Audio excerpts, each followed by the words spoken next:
प्यारे दोस्तों, कैसे हो आप लोग। आज हम देखेंगे आरआरबी एनटीपीसी में जीएस के प्रीवियस ईयर में पूछे गए कुछ महत्वपूर्ण प्रश्न। चलिए चलते हैं पहले प्रश्न की तरफ। इनमें से किस भारतीय को योजना आयोग का वास्तुकार माना जाता है। तो मेरे प्यारे दोस्तों, इसका राइट आंसर है option C, PC Mahalanobis. PC Mahalanobis, इनका पूरा नाम है प्रकाश चंद्र मोहन वॉलिस था। भारतीय पंचवर्षीय योजनाओं की शुरुआत 1951 में की गई थी। द्वितीय पंचवर्षीय योजना 56 से 61 पीसी मोहन वॉलिस मॉडल पर आधारित थी।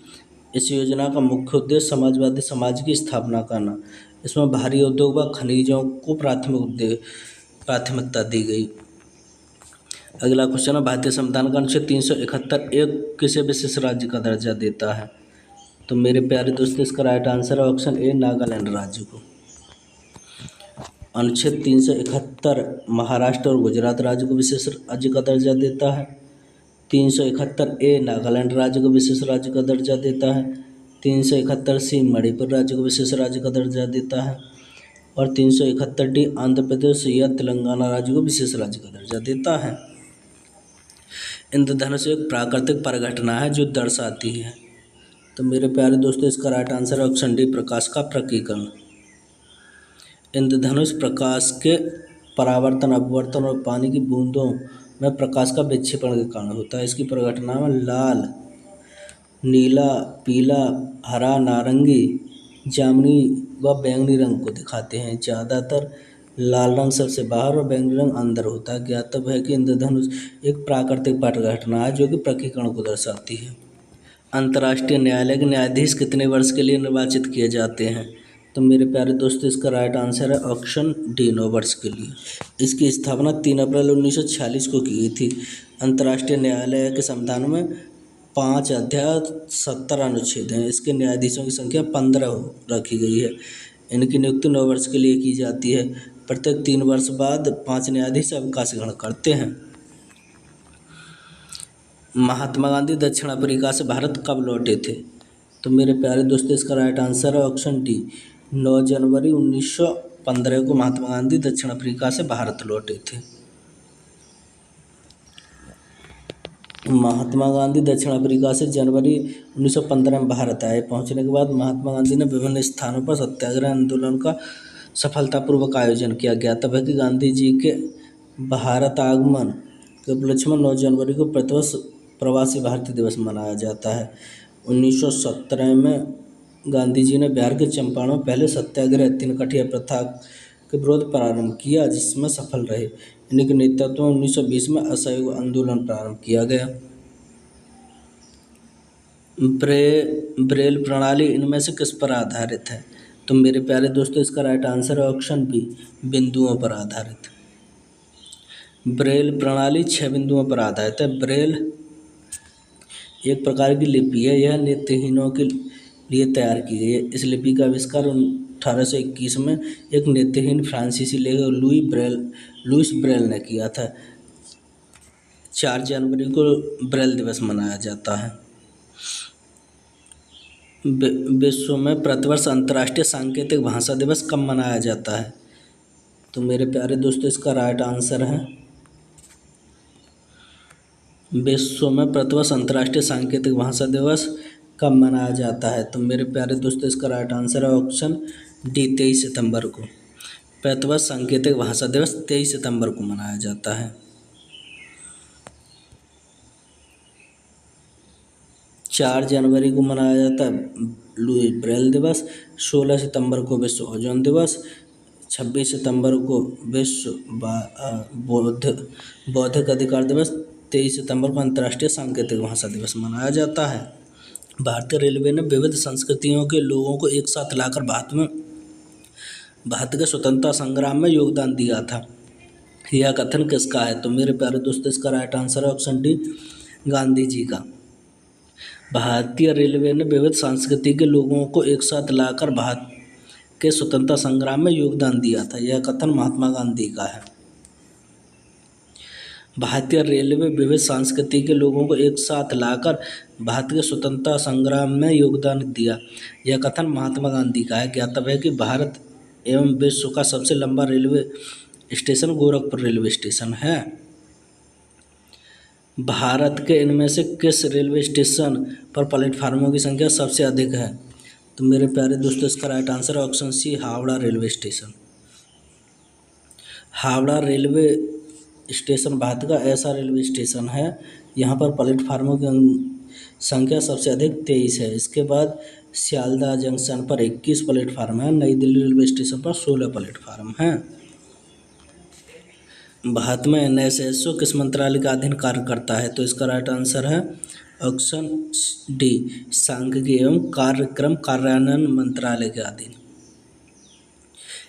NSSO का पूरा नाम राष्ट्रीय प्रतिदर्श सर्वेक्षण संगठन है। यह भारत सरकार के सांख्यिकी एवं कार्यक्रम कार्यान्वयन मंत्रालय का अधीन कार्य करता है। अब इसका नाम राष्ट्रीय प्रतिदर्श सर्वेक्षण कार्यालय है। इसकी स्थापना 1950 में की गई थी। संयुक्त राष्ट्र का गठन मानवता को स्वर्ग में लाने के लिए नहीं बल्कि इससे नरक से बचाने के लिए किया गया था। यह किसने कहा था? तो मेरे प्यारे दोस्तों, इसका राइट आंसर है ऑप्शन ए, डैगर हैमरशोल्ड ने। डैगर हैमरशोल्ड ने संयुक्त राष्ट्र के रूप में अपनी सेवाएं दी और इन्होंने कहा था कि दूसरे महासचिव संयुक्त राष्ट्र संघ का गठन मानवता को स्वर्ग से लाने के लिए नहीं बल्कि इसे नरक से बचाने के लिए किया गया था।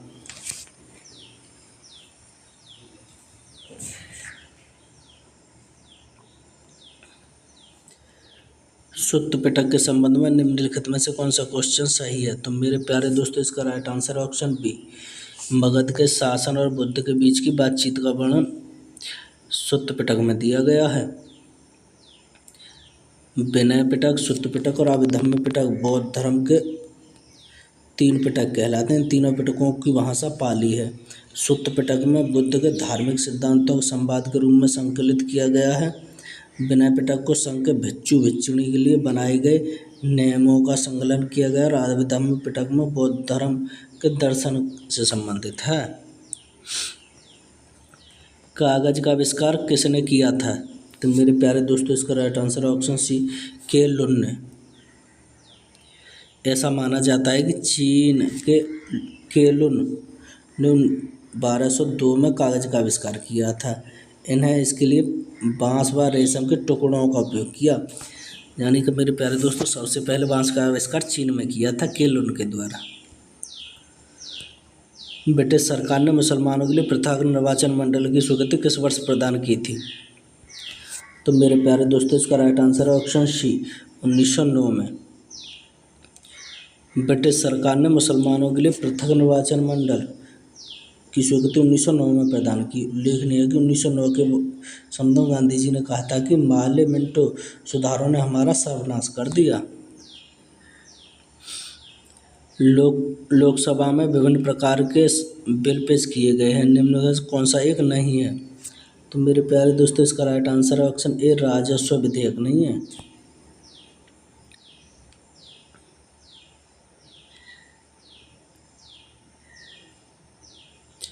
निम्नलिखित में से कौन सी भारत की पहली औपचारिक रूप से प्रक्षेपित तथा स्वदेश रूप से अभिकल्पित और निर्मित बैलिस्टिक मिसाइल पनडुब्बी है? तो मेरे प्यारे दोस्तों, इसका राइट आंसर है ऑप्शन सी, INS अरिहंत। स्वदेश निर्मित परमाणु पनडुब्बी INS अरिहंत को 18 अप्रैल 2016 को भारतीय नौसेना में शामिल किया गया। यह भारत में पहली औपचारिक रूप से प्रक्षेपित तथा स्वदेश रूप से अभिकल्पित और निर्मित बैलिस्टिक मिसाइल पनडुब्बी है। भारत के स्वतंत्रता संग्राम में भारत छोड़ो आंदोलन की महत्वपूर्ण भूमिका थी। इस आंदोलन के बाद निम्नलिखित में से कौन सी घटना घटी थी? तो मेरे प्यारे दोस्तों, इसका राइट आंसर है ऑप्शन ए, सरकार ने भारत में कैबिनेट मिशन को भेजा था। ब्रिटिश सरकार ने भारत में कैबिनेट मिशन को भेजा था।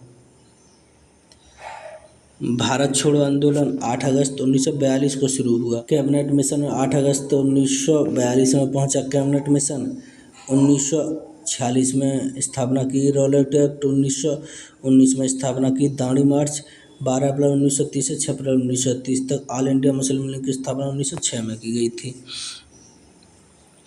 एस्ट्रोजन का मूल कार्य क्या है? तो मेरे प्यारे दोस्तों, इसका राइट आंसर ऑप्शन बी, मासिक धर्म चक्र को विनियमित करने के लिए किया जाता है एस्ट्रोजन का मूल कार्य। कौन सी मिट्टी नमी धारण करने की क्षमता के लिए जानी जाती है? तो मेरे प्यारे दोस्तों इसका राइट आंसर ऑप्शन डी काली मिट्टी।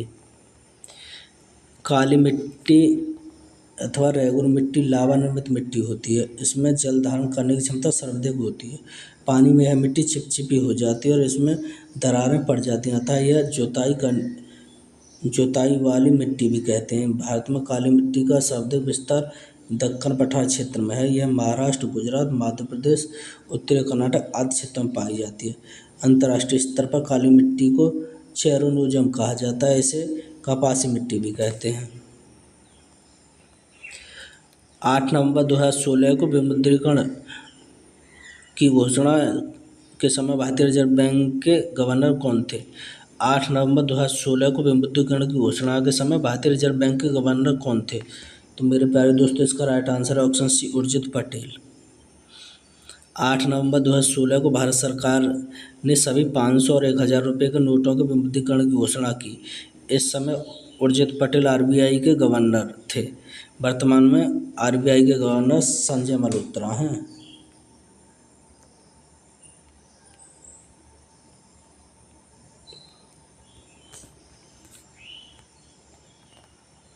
भारतीय संविधान के जनक के रूप में किसे जाना जाता है? तो मेरे प्यारे दोस्तों इसका राइट आंसर है option A doctor Bhimrao Ambedkar को भारतीय संविधान के जनक के रूप में जाना जाता है। डॉक्टर भीमराव अम्बेडकर को भारतीय संविधान के जनक के रूप में जाना जाता है। अम्बेडकर की कानूनी विशेषता और विभिन्न देशों के संविधान का ज्ञान संविधान के निर्माण में बहुत मददगार साबित हुआ। यह संविधान सभा की मसौदा समिति के अध्यक्ष बने और भारतीय संविधान को तैयार करने में महत्वपूर्ण भूमिका निभाई थी। एक प्रसिद्ध यात्री इब्न बतूता कहाँ का मूल निवासी था? तो मेरे प्यारे दोस्तों इसका राइट आंसर है ऑप्शन ए मोरक्को का। इब्न बतूता मोरक्को का निवासी था। यह मोहम्मद बिन तुगलक के शासनकाल के दौरान लगभग 1333 ईस्वी में भारत आया। यह एक अफ्रीकी यात्री था जो मोरक्को से भारत आया। अरबी भाषा में लिखा गया इसका बृहत्तम किताब उल रहला है। यह भारतीय महाद्वीप के सामाजिक और सांस्कृतिक जीवन के विषय में बहुत ही प्रचुर रोचक जानकारियाँ देता है। निम्नलिखित मानव रोगों में से कौन सा एक रोग जीवाणु द्वारा होता है? तो मेरे प्यारे दोस्तों इसका राइट आंसर है ऑप्शन बी हेपेटाइटिस ए। बेरी एक प्रकार का रोग है जो किसकी कमी के कारण होता है? तो मेरे प्यारे दोस्तों इसका राइट आंसर है ऑप्शन बी B1 की कमी के कारण। विटामिन बी से बेरी, विटामिन ए से होता है जीरोप्थैलेमिया रतौंधे, विटामिन सी से होता है स्कर्वी मसूड़ों का फूलना, विटामिन डी से होता है रिकेटस बच्चों में और ऑस्टियोमलेशिया वयस्कों में होता है। यूनेस्को का मुख्यालय कहाँ पर स्थित है? तो मेरे प्यारे दोस्तों इसका राइट आंसर है ऑप्शन डी पेरिस, फ्रांस में। यूनेस्को संयुक्त राष्ट्र शैक्षिक एवं वैज्ञानिक व सांस्कृतिक संगठन संयुक्त राष्ट्र की एक विशेष एजेंसी है। इसका गठन 1945 में किया गया था। इसका मुख्यालय पेरिस की राजधानी फ्रांस में स्थित है। वर्तमान में यूनेस्को के 193 सदस्य और 11 सहयोगी सदस्य हैं। निम्नलिखित में से कौन सी नदी अरब सागर में गिरती है? तो मेरे प्यारे दोस्तों इसका राइट आंसर है ऑप्शन ए ताप्ती नदी। ताप्ती और गोदावरी ताप्ती और नर्मदा अरब सागर में गिरती हैं। ताप्ती नदी मध्य प्रदेश के बैतूल जिले की सतपुड़ा श्रेणियों से निकलती है। यह नर्मदा के समांतर भैंस घाटी में बहती है और इसकी लंबाई लगभग 724 किलोमीटर है। यह अरब सागर में स्थित खंबात की खाड़ी में गिरती है और इसकी सहायक नदियाँ पूर्णा, गिरना, पंजरा और अनेर है। यह अवध द्रोणी का क्षेत्र मध्य प्रदेश, गुजरात, महाराष्ट्र तक फैला है। भारत की सबसे लंबी राजमार्ग सुरंग कौन सी है? तो मेरे प्यारे दोस्तों इसका राइट आंसर है ऑप्शन सी अटल सुरंग। अटल सुरंग 9.02 किलोमीटर लंबी तथा 3000 मीटर की ऊंचाई पर स्थित दुनिया की सबसे लंबी राजमार्ग सुरंग है। यह पीरपंजल रेंज से होकर गुजरती है और इस सुरंग से मनाली लेह के माध्यम की दूरी 16 किलोमीटर की दूरी में कमी हो जाती है। इस सुरंग के बनने से भारत का केंद्रीय औषधि अनुसंधान संस्था कहाँ पर स्थित है? तो मेरे प्यारे दोस्तों इसका राइट आंसर है ऑप्शन डी लखनऊ में। केंद्रीय औषधि अनुसंधान संस्था की स्थापना 17 फरवरी 1951 को की गई थी। इसका उद्घाटन उत्तर प्रदेश के लखनऊ में पंडित जवाहरलाल नेहरू ने किया था। यह जैव चिकित्सा अनुसंधान के क्षेत्र में एक अग्रणी अनुसंधान केंद्र स्थित। अन्य अनुसंधान केंद्र उनकी भारतीय कृषि अनुसंधान संस्था नई दिल्ली में स्थित है। भारतीय पशु चिकित्सा अनुसंधान संस्था इज्जतनगर बरेली में, भारतीय कैंसर अनुसंधान संस्था मुंबई में, national institute for nutrition Hyderabad में, केंद्रीय आलू अनुसंधान संस्था शिमला में स्थित है, केंद्रीय वन अनुसंधान संस्था देहरादून में स्थित है। एंट्रोपिक्स कॉर्पोरेशन लिमिटेड बेंगलुरु क्या है? तो मेरे प्यारे दोस्तों इसका राइट आंसर है ऑप्शन बी, इसरो की मार्केटिंग शाखा है। एंट्रोपिक्स कॉर्पोरेशन लिमिटेड अंतरिक्ष विभाग के प्रशासनिक आधिकारिक क्षेत्र के तहत भारत सरकार की पूर्ण स्वामित्व वाली कंपनी है। एंट्रोपिक्स कॉर्पोरेशन लिमिटेड की स्थापना सितंबर 1992 में हुई है। भारतीय अंतरिक्ष अनुसंधान संगठन इसरो की मार्केटिंग शाखा के रूप में कार्य करती है। निम्नलिखित में से कौन सा स्थान यूरेनियम के खनन के लिए प्रसिद्ध है? तो मेरे प्यारे दोस्तों इसका राइट आंसर है जादूगोड़ा, ऑप्शन सी। जादूगोड़ा झारखंड राज्य के सिवनी जिले में स्थित है। यह यूरेनियम खानों के लिए प्रसिद्ध है। राजस्थान के उदयपुर की खानों में भी यूरेनियम पाया जाता है। यूरेनियम एक परमाणु ईंधन है जिसका रासायनिक प्रतीक U और परमाणु क्रमांक 92 होता है। निम्नलिखित में से कौन एक सुपरसोनिक क्रूज मिसाइल है? तो मेरे प्यारे दोस्तों इसका राइट आंसर है option B, BrahMos. Supersonic cruise missile BrahMos है। ब्रह्मोस प्रक्षेपक भारत व रूस की संयुक्त उद्यम कार्यक्रम के अनुसार विकसित किया गया सबसे तेज और सबसे घातक सुपरसोनिक क्रूज मिसाइल है।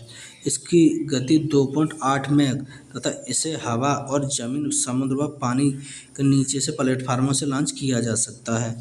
इसका नामकरण भारतीय ब्रह्मपुत्र नदी पर और रूस नदी मास्कोवा नदी पर मोस से संयुक्त रूप से किया गया है। जिम कॉर्बेट राष्ट्रीय उद्यान किस राज्य में स्थित है? तो मेरे प्यारे दोस्तों इसका राइट आंसर है ऑप्शन बी, उत्तराखंड राज्य में स्थित है। दक्षिण अमेरिका का सबसे बड़ा देश कौन सा है? तो मेरे प्यारे दोस्तों इसका राइट आंसर है ऑप्शन ए, ब्राज़ील। दक्षिणी अमेरिका महाद्वीप के अंतर्गत सबसे बड़ा देश ब्राज़ील है। ब्राज़ील की सीमा केवल 2 देशों इक्वाडोर और चिली को स्पर्श नहीं करती है। इस महाद्वीप में बोलीविया और पराग्वे स्थलरूप देश हैं जिनकी सीमा समुद्र से नहीं लगती है। हुमायूंनामा किसके द्वारा लिखा गया था? तो मेरे प्यारे दोस्तों इसका राइट आंसर है ऑप्शन ए, गुलबदन बेगम के द्वारा। हुमायूंनामा गुलबदन बेगम द्वारा लिखा गया था। हुमायूंनामा की रचना गुलबदन बेगम ने की थी जो हुमायूं की बहन थी। इसने अकबर के आग्रह पर यह पुस्तक लिखी और इसकी पुस्तक में बाबर और हुमायूं के शासन का विवरण और तत्कालीन समाज का उल्लेख किया।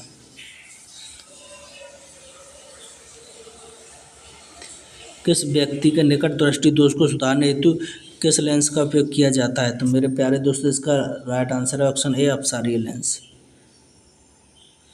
निकट दृष्टि दोष से नेत्र गोलक की लंबाई बढ़ जाती है और कॉर्निया तथा लेंस के अधिक उत्तोलक के कारण फोकस बिंदु एवं रेटिना के बीच में दूरी बढ़ जाती है, जिसके कारण वस्तु का पतन रेटिना पर न बनकर रेटिना के आगे बन जाता है। अतः पास की वस्तुएं तो साफ परंतु दूर की वस्तुएं धुंधली दिखाई देती हैं। इस दोष को दूर करने के लिए अवतल लेंस या अपसारी लेंस का उपयोग किया जाता है। निम्नलिखित में से कौन सा देश सार्क का सदस्य है? तो मेरे प्यारे दोस्तों इसका राइट आंसर है ऑप्शन डी, अफगानिस्तान। सार्क दक्षिण एशियाई क्षेत्रीय सहयोग संगठन सार्क की स्थापना 8 दिसंबर 1985 को ढाका में सार्क घोषणा पत्र के हस्ताक्षर के साथ की गई थी। 2005 में इसमें 13वें शिखर सम्मेलन में अफगानिस्तान सार्क का नया सदस्य बना। सार्क का मुख्यालय और सचिवालय नेपाल के काठमांडू में स्थित है। सार्क के 8 सदस्य देश हैं अफगानिस्तान, बांग्लादेश, भूटान, भारत, मालदीव, नेपाल, पाकिस्तान और श्रीलंका हैं। जीएसटी भारत में अधिरोपित एक अप्रत्यक्ष कर है। जीएसटी का पूर्ण रूप क्या है? तो मेरे प्यारे दोस्तों इसका राइट आंसर है option B, goods and service tax. GST वस्तु एवं सेवा कर एक प्रकार का अप्रत्यक्ष कर है जिसे 101 में संविधान संशोधन अधिनियम 2016 द्वारा शामिल किया गया। 1 जुलाई 2017 को लागू किया। इसे केंद्रीय उत्पादन शुल्क, अतिरिक्त उत्पादन शुल्क, सेवा कर, राज्य मूल्यवर्धित कर, मनोरंजन कर, चुंगी कर, प्रवेश व विलासिता कर आदि शामिल हैं। विश्व में सर्वप्रथम फ्रांस ने 1954 में फ्रांस ने अपने यहाँ पर जीएसटी 1954 में लागू किया गया था। भारत में 1 जुलाई को जीएसटी दिवस के रूप में मनाया जाता है। किसी अर्थव्यवस्था में क्षेत्रों को सार्वजनिक और निजी क्षेत्र में किस आधार पर वर्गीकृत किया जाता है? तो मेरे प्यारे दोस्तों इसका राइट आंसर है ऑप्शन सी, उद्योग के स्वामित्व के आधार पर। किसी अर्थव्यवस्था को सार्वजनिक और निजी क्षेत्र में स्वामित्व के आधार पर वर्गीकृत किया जाता है। ऐसी अर्थव्यवस्था को क्या कहते हैं जिसमें शेष विश्व से कोई संबंध नहीं होता है? तो मेरे प्यारे दोस्तों इसका राइट आंसर है ऑप्शन बी, समृद्ध या बंद अर्थव्यवस्था। ऐसी अर्थव्यवस्था को जिसका विश्व से कोई संबंध ना हो उसे क्लोज इकोनॉमी कहा जाता है। अगला क्वेश्चन है, मानव विकास सूचकांक किसने बनाया था? तो मेरे प्यारे दोस्तों इसका राइट आंसर है ऑप्शन डी, यूएनडीपी। मानव विकास सूचकांक 1990 में यूएनडीपी द्वारा तैयार किया गया था। अगला क्वेश्चन है, निम्नलिखित में से कौन सा मानव विकास सूचकांक में शामिल नहीं है?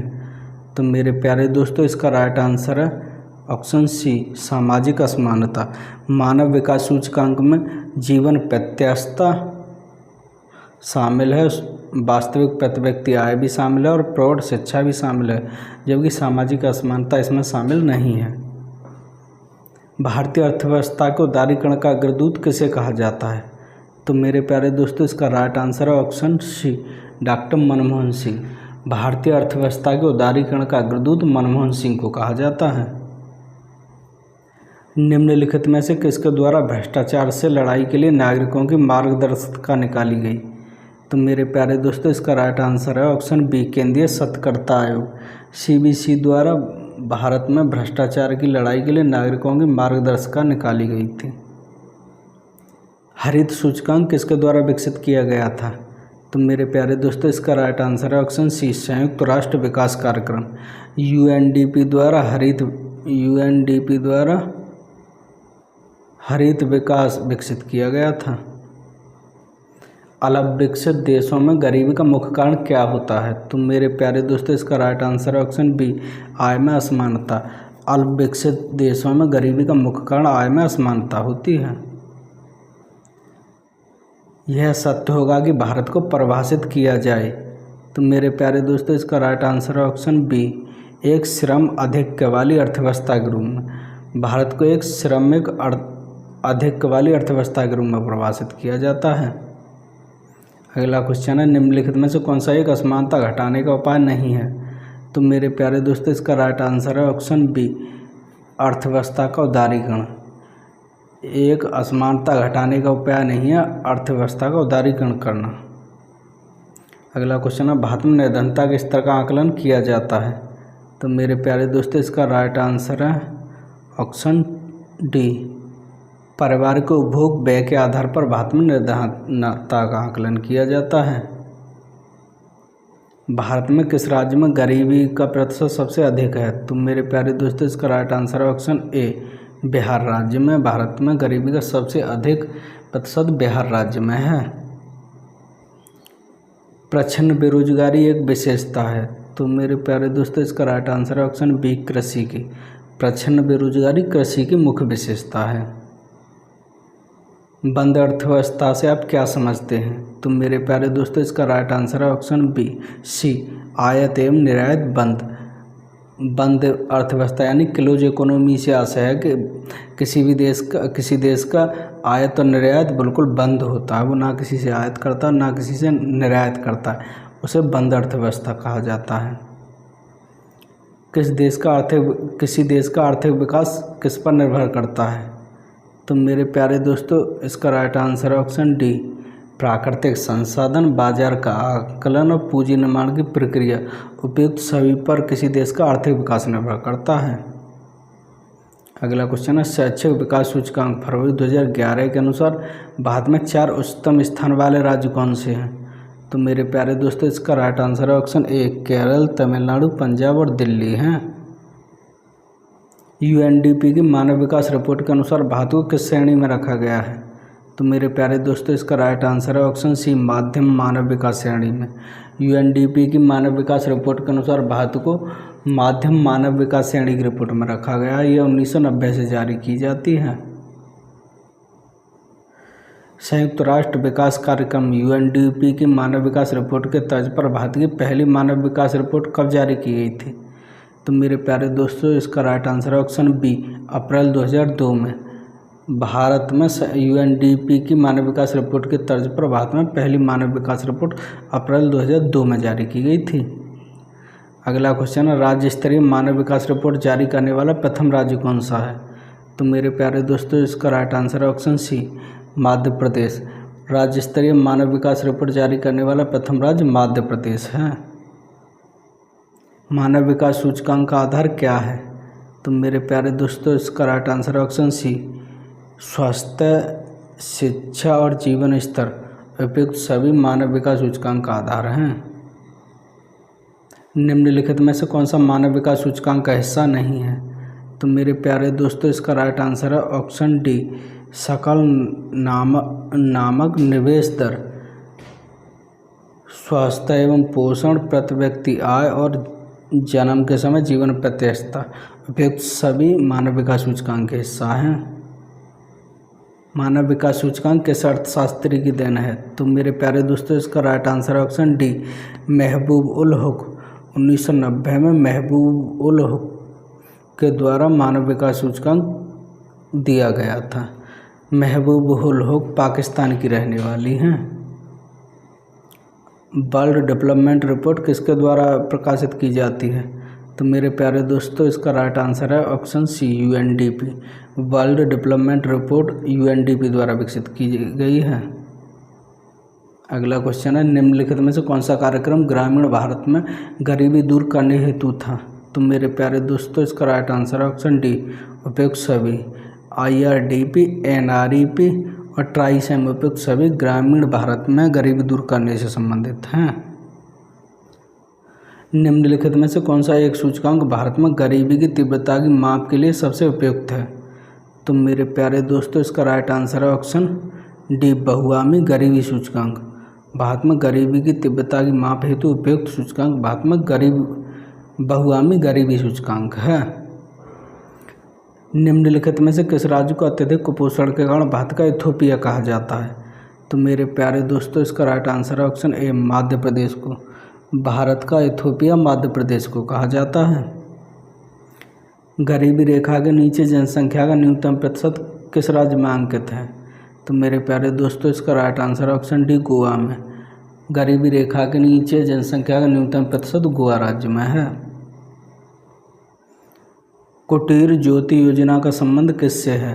तो मेरे प्यारे दोस्तों इसका राइट आंसर है ऑप्शन सी ग्रामीण क्षेत्रों में गरीबी रेखा से नीचे जीवन यापन करने वाले परिवारों को विद्युत सुविधा उपलब्ध कराने हेतु कुटीर ज्योति उद्योग योजना चलाई गई थी। अगला क्वेश्चन है अंत्योदय कार्यक्रम का उद्देश्य क्या है? तो मेरे प्यारे दोस्तों इसका राइट आंसर है ऑप्शन डी गरीबों में सबसे अधिक गरीब की मदद करना अंत्योदय कार्यक्रम योजना का मुख्य उद्देश्य है। राज्य और राष्ट्रीय स्तर पर गरीबी का अनुमान लगाने के लिए योजना आयोग किसके सूत्र का प्रयोग करता है? तो मेरे प्यारे दोस्तों इसका right answer option B DT. लक्कड़वाला के। राज्य और राष्ट्रीय स्तर पर गरीबी का अनुमान लगाने के लिए योजना आयोग डी.टी. लक्कड़वाला के फार्मूले का प्रयोग करता है। अगला क्वेश्चन है योजना आयोग किसके सर्वेक्षणों के आधार पर निर्धनता रेखा के नीचे लोगों का आकलन करता है? तो मेरे प्यारे दोस्तों इसका राइट आंसर है ऑप्शन ए राष्ट्रीय नमूना सर्वेक्षण संगठन के। योजना आयोग राष्ट्रीय नमूना सर्वेक्षण संगठन के सर्वेक्षणों के आधार पर निर्धनता रेखा से नीचे के लोगों का आकलन करता है। योजना आयोग गरीबी रेखा का निर्धारण पोषण आवश्यकताओं के आधार पर निर्धारित करता है। इसके अनुसार ग्रामीण क्षेत्रों में 2400 कैलोरी प्रतिदिन से कम प्राप्त करने वाले लोग गरीबी रेखा के नीचे माने जाते हैं। नगरीय क्षेत्रों के लिए यह कैलोरी अंतर्ग्रहण की गई है 2100 कैलोरी। शहरी क्षेत्रों में रहने वाले अगर 2100 कैलोरी से कम ऊर्जा ग्रहण करते हैं तो उनको गरीब माना जाएगा। सूचनात्मक बेरोजगारी का क्या कारण है? तो मेरे प्यारे दोस्तों इसका राइट आंसर है ऑप्शन डी, अपर्याप्त उत्पादन क्षमता। सूचनात्मक बेरोजगारी का कारण अपर्याप्त उत्पादन क्षमता है। वैश्वीकरण का अर्थ क्या है? तो मेरे प्यारे दोस्तों इसका राइट आंसर है ऑप्शन सी, घरेलू अर्थव्यवस्था का वैश्विक अर्थव्यवस्थाओं के साथ एकीकरण करना। ग्लोबलाइजेशन का अर्थ है मेरे प्यारे दोस्तों, जैसे कि इंडिया की अर्थव्यवस्था का अमेरिका और जितनी विश्व की अर्थव्यवस्था उनके साथ लेन देन करना, व्यापार करना, उनके साथ जुड़ा रहना ही ग्लोबलाइजेशन कहलाता है। मेरे प्यारे दोस्तों वीडियो कैसी लगी अपनी राय कमेंट बॉक्स में ज़रूर दें और चैनल को सब्सक्राइब करना ना भूलें। Thank you. अगली वीडियो में फिर मिलते हैं।